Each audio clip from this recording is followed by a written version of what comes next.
Eu vou passar aqui para o nosso próximo tópico, porque eu ainda quero aproveitar a presença do professor Rodrigo Prando aqui com a gente para comentar a pesquisa da Quest, que saiu hoje, mostrando o senador Flávio Bolsonaro, do PL do Rio de Janeiro, e que agora é pré-candidato à presidência. A pesquisa mostra ele 10 pontos percentuais atrás do presidente Lula, num cenário de segundo turno das eleições presidenciais do ano que vem.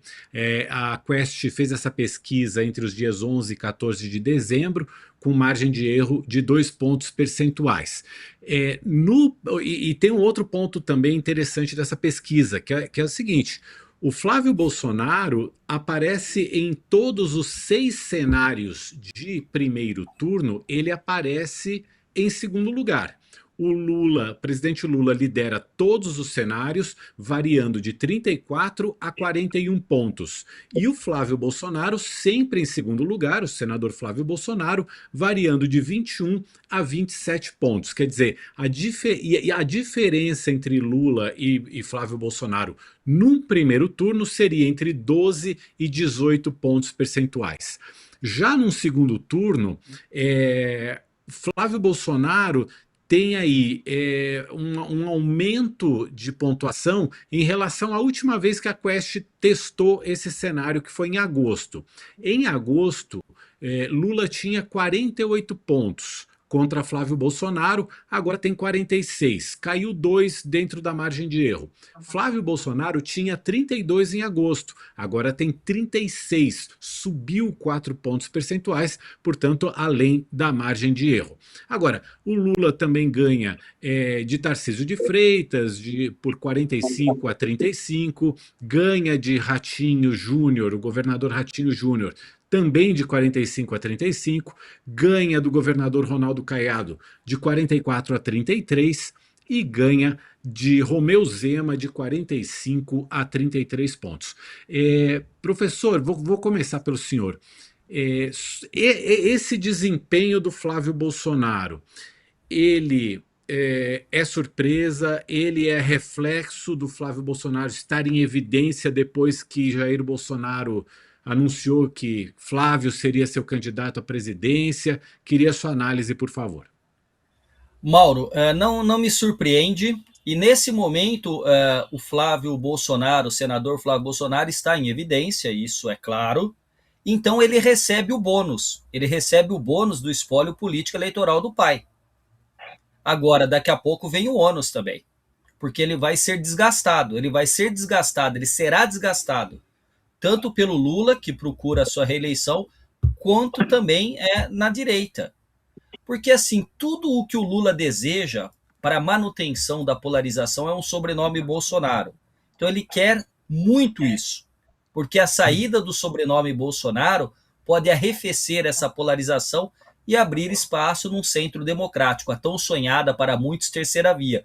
Porque a pesquisa mostra que há um espaço para crescimento de uma candidatura que se negue a se incorporar imediatamente ao lulopetismo e também que se negue se incorporar ao bolsonarismo. Agora, a pesquisa ela pode ser lida de maneira muito satisfatória pelo personagem político Flávio Bolsonaro, que está dividindo tela comigo aqui. Então, mostra que, de fato, ele é um candidato competitivo pelos números, mas, de novo, por enquanto ele só está herdando o bônus que o pai o indicou. Daqui a pouco vem o ônus e a gente sabe que o telhado de vidro dele também é enorme. Quando vier para o debate público, o escrutínio da mídia e toda a discussão, a situação pode mudar. Agora, tem um outro aspecto. Um outro aspecto que o Lula, deste segundo semestre de 2025, é um Lula muito melhor do que o primeiro semestre de 2025.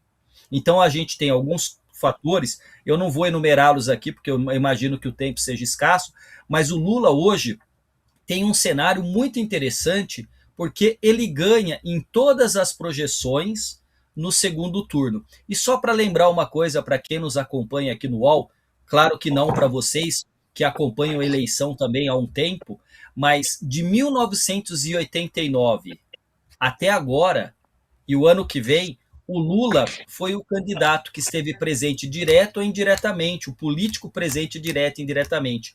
O Lula perdeu 2 vezes no primeiro turno. Ele perdeu em 94 e 98 para o Fernando Henrique Cardoso.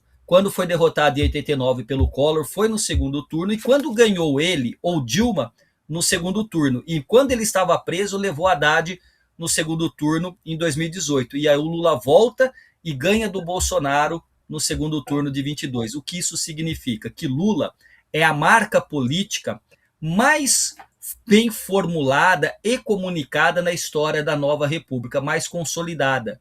Então ele tem, pela sua trajetória e pelos números, uma posição neste segundo turno. A depender de quem estiver com ele lá, a vida dele pode ser mais fácil ou mais difícil. Eu não creio numa vitória do Lula no primeiro turno. Repito, o PT perdeu 2 vezes no primeiro turno para o Fernando Henrique, nunca ganhou no primeiro turno. Mas é uma pesquisa que, embora possa dar um pouco de respiro para o bolsonarismo e para Jair Bolsonaro, que está preso por conta do Flávio, ela é amplamente favorável ao Lula em todos os aspectos nesse momento. E para finalizar e passando a bola para vocês, a pesquisa é uma fotografia. A eleição como todo é um filme que tem quadro a quadro e a gente tem que esperar o avançar do ano que vem para poder fazer novos prognósticos ou construção de cenários.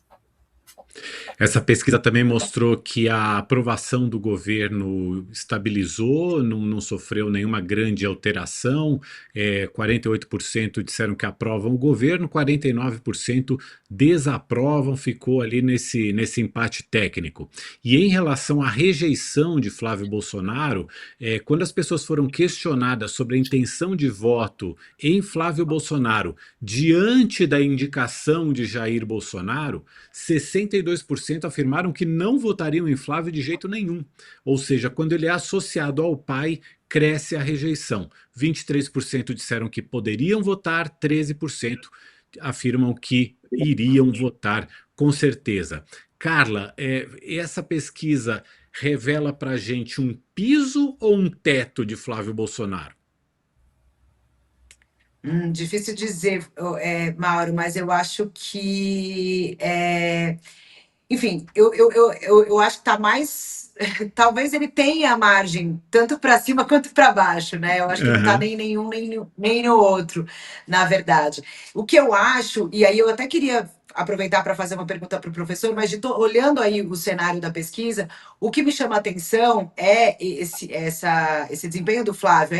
Eu achei ele importante, porque muita gente dizia, né, e ainda diz no mundo político, que não é uma candidatura para valer, que é uma candidatura de balão de ensaio, que é uma pressão do Bolsonaro por conta da prisão e para pressionar a anistia, a dosimetria. Então, eu acho que essa pesquisa, talvez para uma parcela dessa classe política que talvez não visse como uma candidatura para valer, eu acho que pode influenciar numa leitura. Olha, tem um potencial para mais. Eu queria ouvir se o professor concorda com isso e aproveitar e perguntar, que eu achei muito curioso nesses cenários de segundo turno, o Flávio com 23% e no cenário com o Tarcísio com 10%.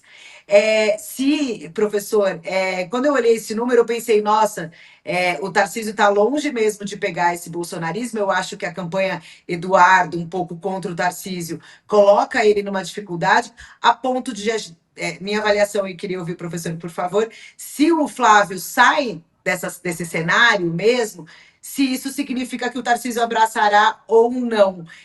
Se diante desse cenário que a gente vê, o Tarcísio pode ter mais dificuldade do que o imaginado anteriormente. Foi a leitura que eu fiz, eu queria ouvir o senhor, professor.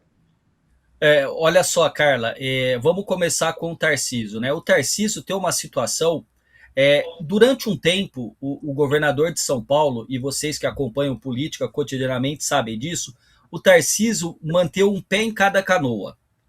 Ele estava ali num rio e uma canoa era do bolsonarismo, então quando ele levanta a voz e ataca o Lula, diz que o Trump tem razão, diz que o tarifaço é culpa do Lula, chama o ministro Alexandre de Moraes de ditador, enfim, de autocrata, enfim. E do outro lado, ele punha o pé na canoa da moderação. Muitas vezes ele falou que as eleições foram limpas, que ele confia na urna, e isso, obviamente, trazia toda a carga, a força das redes sociais contra o Tarcísio da extrema-direita. Agora, veja só, Tarcísio ele tem uma posição mais confortável. Por quê? Porque, para muitos, a permanência dele concorrer à reeleição para o governo do estado de São Paulo, e convenhamos, meus amigos, né? Ser governador de São Paulo não é pouca coisa. É claro que o vereador do menor município do Brasil deseja a presidência da República, mas Tarcísio está governando 4 anos um estado que não é o estado em que ele fez vida política, empresarial, vida pública. De qualquer maneira, ele tem uma chance de uma reeleição muito confortável aqui. Ao passo que eu acho, Carla, ia ser uma opinião minha, e eu tenho dito isso, né? Que o Tarcísio vai tentar lidar com 2 situações: a ousadia ou a paciência histórica. A ousadia é ele se firmar como pré-candidato, mesmo com a presença do Flávio Bolsonaro, e eu não acho que ele vai contra o seu criador, que é Jair Bolsonaro, e ele só entra na disputa para valer, penso eu, se o Lula estivesse numa situação muito ruim. E o Lula não está, neste momento, numa situação muito ruim. Ainda que ele tenha 1 ponto percentual a mais de desaprovação, o cenário do segundo semestre é francamente favorável ao Lula, tanto na construção do adversário interno, o Congresso, Davi Alcolumbre, Hugo Mota, quanto no aspecto externo, e a pesquisa captou isso com relação ao tarifaço do Trump e a atuação do presidente Lula. Só que aí eu quero trazer 2 pontos que vocês não comentaram, se me permite, Carla, e Júlio e Mauro, que tem um aspecto interessante. Traz a pesquisa a principal preocupação do brasileiro, que é segurança pública. Em todos os estados, em maior ou menor grau, é a segurança pública. Portanto, reativa a discussão da operação no Rio de Janeiro e como que a narrativa do Lula para a reeleição será construída nesse campo específico. E olha que coisa interessante, corrupção é um tópico muito que desagrada muito ao brasileiro, e a segurança pública. A segurança pública não é obrigação direta do governo federal, é dos governadores estaduais, mas a comunicação da extrema-direita é muito mais impactante do que do presidente Lula e do seu governo. E aí o segundo aspecto, e eu passo a bola para vocês para não me estender muito. O segundo aspecto é que a maioria das pessoas declarou que se informa de política nas redes sociais. Está empatado com a televisão, na margem de erro de 1 ponto, mas a maioria nas redes sociais, e depois abaixo vem com 11% blogs e sites. Ou seja, a informação política está preponderantemente nesse ambiente que aqui nós estamos agora, e nas redes sociais. E nisso, o presidente Lula e o governo têm que melhorar muito a comunicação, porque tem tomado de lavada do campo da extrema-direita ou do campo dos conservadores e da direita. Então existe um potencial para o Lula mexer aí, e já está delineado, embora possa mudar, quais são os grandes temas que serão necessários para a construção da narrativa política e da retórica eleitoral. Eu não quero me alongar muito, eu sei que eu deixei uma parte de te responder, mas eu não quero monopolizar aqui entre vocês. Professor, eu que quero te agradecer pela presença hoje aqui no Poder e Mercado. Volte sempre, uma ótima noite. O papo estava bom, mas a gente vai andar com a pauta aqui. Então agradeço muito e até uma próxima oportunidade. Mauro, um prazer revê-lo. Carla e Júlio, salvo o melhor juízo, acho que é a primeira vez que participo com vocês. Prazer conhecê-los, ainda que virtualmente. Mauro eu já conheço presencialmente. Um bom programa, um abraço para vocês e para todos que acompanham o UOL. Um abraço, obrigado, professor.